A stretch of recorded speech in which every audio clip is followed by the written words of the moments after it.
सुंदर, अप्रतिम, मनमोहक सौभाग्य अलंकार मंगळसूत्र महोत्सव 100% GST फ्री। मयूर अलंकार, सराफ बाजार आणि गंगापूर रोड, नाशिक। ताज्या बातम्यांसाठी नाशिक न्यूजच्या YouTube चॅनलला सबस्क्राइब करा आणि बेल आयकॉनला प्रेस करा।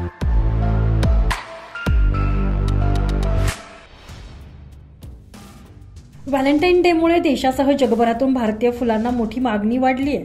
विशेष करून या काळात गुलाबाच्या फुलांना विशेष पसंती दिली जाते।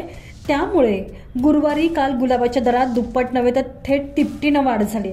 100 ते 120 रुपये जुडी सध्या 300 ते 350 रुपयांपर्यंत जाऊन पोहोचलेली आहे।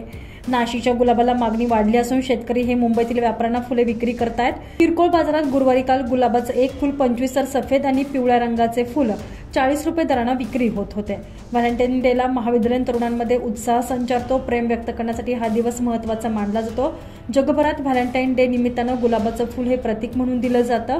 त्यामुळे नाशिक जिल्ह्यातून मोठ्या प्रमाणात गुलाब फुलांना मागणी वाढते। नाशिक जिल्ह्यात निफाड, दिंडोरी, नाशिक, सिन्नर तालुक्यात गुलाबाची शेती मोठ्या प्रमाणात केली जाते।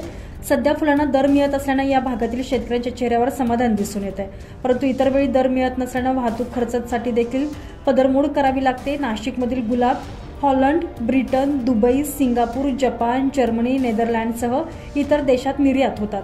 नाशिकच्या गुलाबाखालोखाल पुणे जिल्ह्यातील गुलाबाला अधिक मागणी आहे।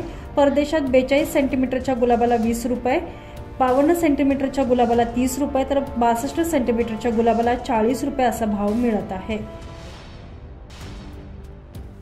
Bureau report, Nashik news, Nashik.